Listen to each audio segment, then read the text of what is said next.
Muy bien, ¿qué tal? Muy buenas tardes a cada uno de ustedes. El día de hoy estamos en el curso de Perú Proceso Histórico Mundial o Perú o Historia del Mundo, Ciencias Sociales, como guste llamarles.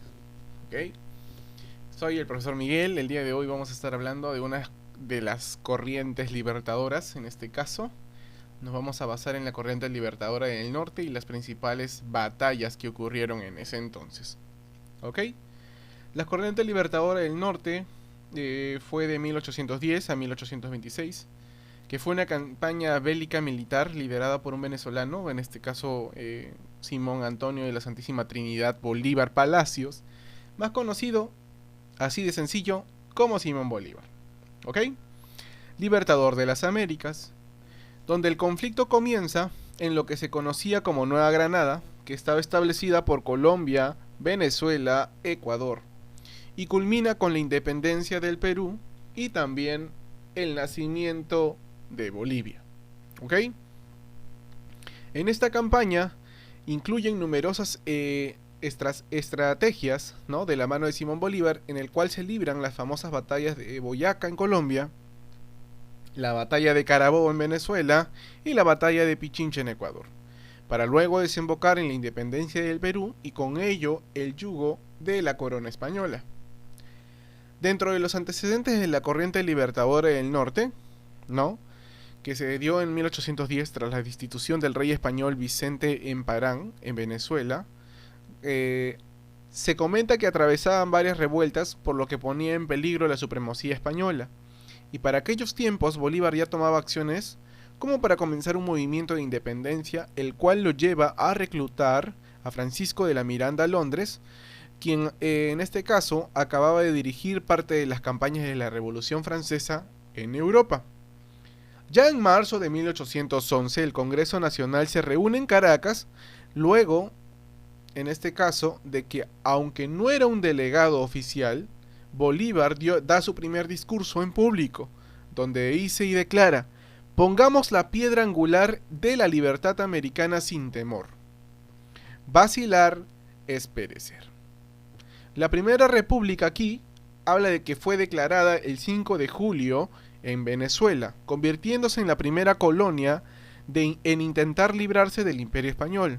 Y aunque no se tenía entrenamiento o entrenamiento militar formal y ninguna experiencia en el campo de batalla, Bolívar fue nombrado teniente coronel bajo el mando de Miranda, donde participa en su primer compromiso el 19 de julio, llevando a cabo un asalto al bastión español de Valencia, y sin embargo, las fuerzas rebeldes fueron repelidas y posteriormente un asedio forza, ¿no?, la capitulación del 19 de agosto, donde después de grandes pérdidas, eh, obviamente da raíz a que Miranda y Bolívar empiecen a tener diferencias en cuanto al trato de las conspiraciones contrarrevolucionarias, donde mientras tanto, en el frente político los republicanos sufrían la falta de experiencia de gobierno y en pocos meses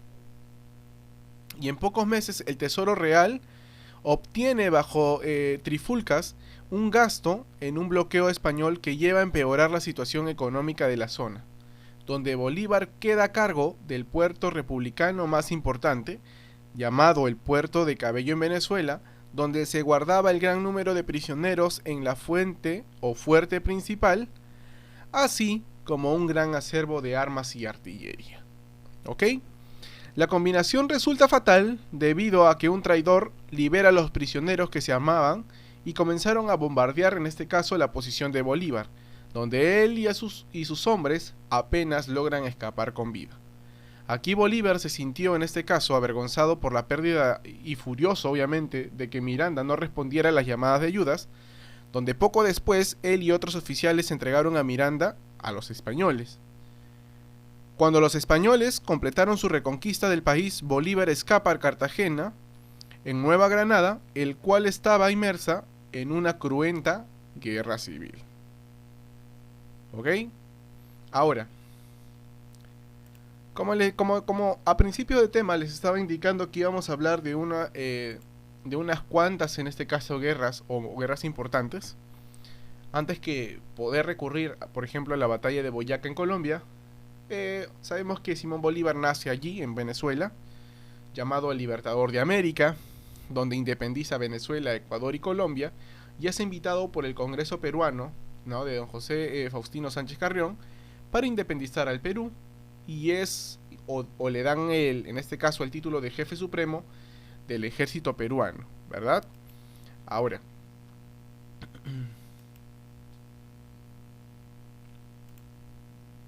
vamos a basarnos ahorita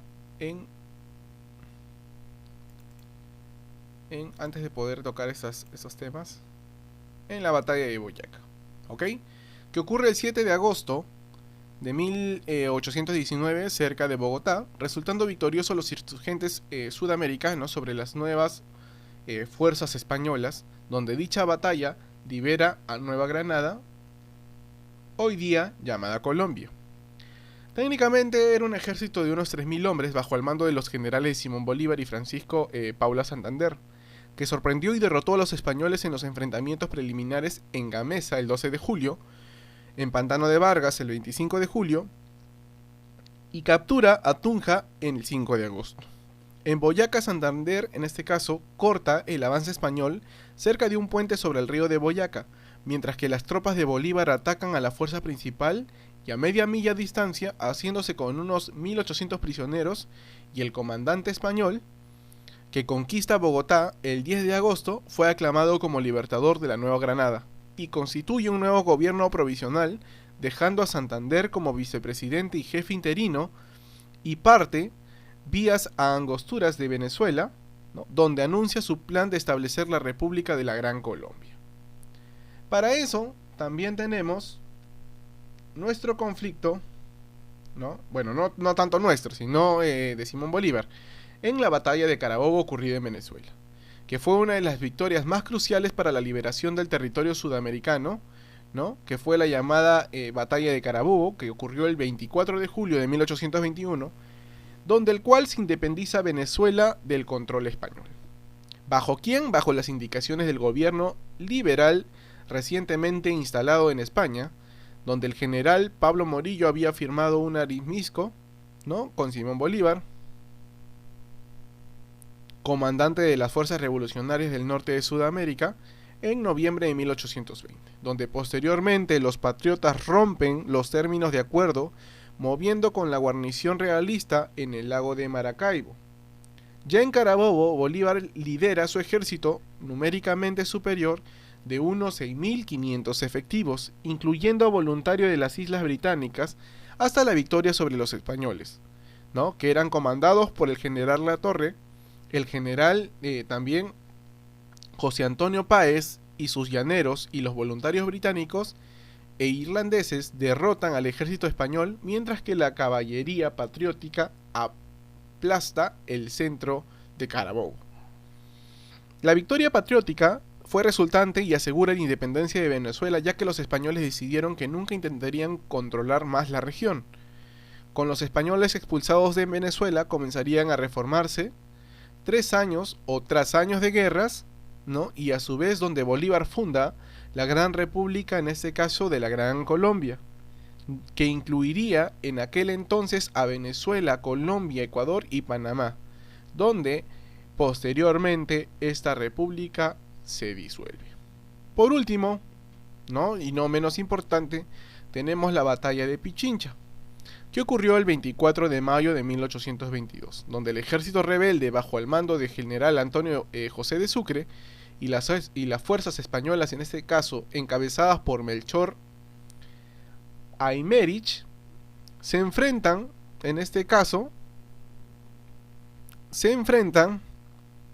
las laderas del volcán de Pichincha a la vista de la ciudad de Quito, en Ecuador, donde al norte Simón Bolívar había liberado el virreinato de la Nueva Granada en 1819, y al sur José de San Martín había liberado Argentina y Chile, y se movían directamente hacia el Perú.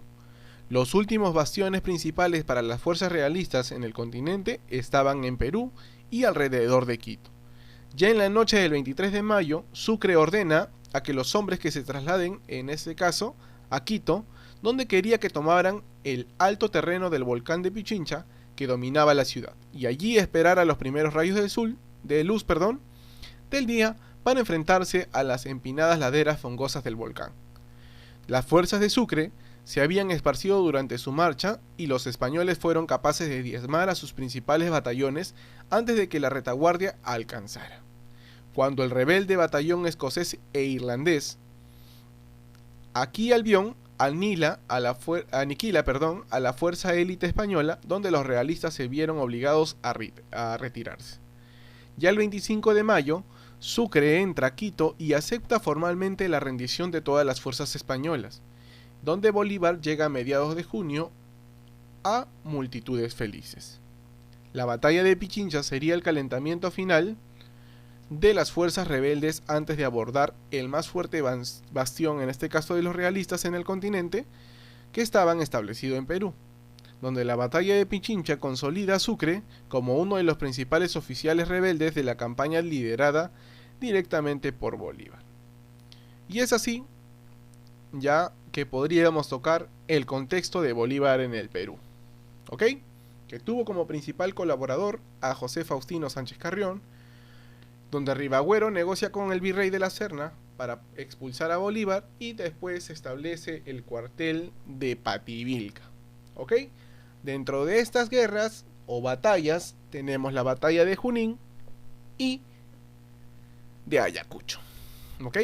La batalla de Junín también se llamó la batalla de las caballerías, se da el 6 de agosto de 1824, donde se enfrenta el virrey La Serna con Miller y Necochea, siendo derrotados por dos patriotas, dando así la llegada de los húsares del Perú.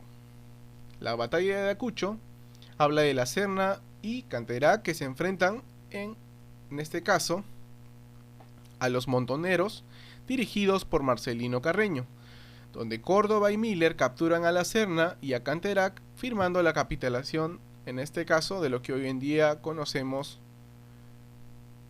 como la capitulación de Ayacucho.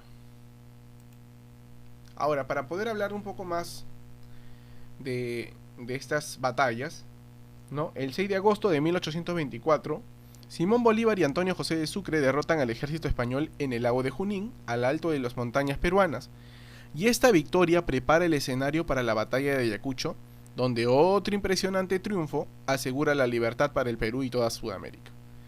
Ya que en Junín, Bolívar aprovechó a sus enemigos que estaban divididos y al tomar ataque, mueven a cerca de más de 9.000 hombres, donde la caballería argentina de Bolívar llega al final primero, incitando al general británico William Miller, cuya caballería pretendía retirarse antes de encender en este caso y atacar la caballería realista. Aquí los patriotas avanzan al caer de la noche de Canterac, ¿no? Donde el general en jefe de las fuerzas españolas retrocedió temeroso al enfrentarse al ejército patriota en las llanuras. Después, la batalla de Ayacucho ocurre el 9 de diciembre de 1824, siendo una victoria sobre los realistas en el altiplano cerca de Ayacucho, en Perú. Luego liberan al Perú y aseguran la independencia de las nacientes repúblicas sudamericanas en España, ya que las fuerzas de unos 6.000 hombres, entre ellos venezolanos, colombianos, argentinos, chilenos, así como peruanos, estaban nuevamente bajo la dirección de Bolívar y Sucre. Luego Sucre abre un ataque con una brillante carga de caballería liderada por el atrevido colombiano José María Córdoba, y en poco tiempo el ejército realista había sido derrotado con unos 2.000 hombres muertos. El virrey español y sus generales fueron hechos prisioneros y los términos rendición estipulaban que todas las fuerzas españolas fueran retiradas, ¿no? Obviamente aquí comienza la capitulación de Ayacucho, que lo conocemos, o también Perú y Charcas, ¿verdad? Esta capitulación de Ayacucho habla de entregar al ejército libertador las tierras que ocupaban las tropas españolas en el Perú, donde cualquier individuo del ejército español podría regresar libremente a España, que los gastos de viaje serían costeados por el Perú, un error total, ¿no? Porque esto nos causó una deuda interna y externa incluso, y al menos de la mitad del sueldo, en este caso, se les iba a ser otorgados mientras que permanecieran en el Perú.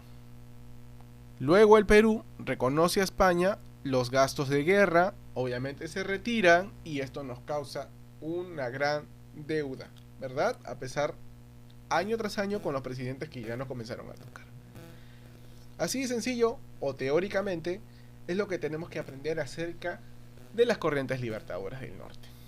Ahora vamos a hacer un pequeño resumen y buscar y responder una serie de preguntas que nos ayuden a poder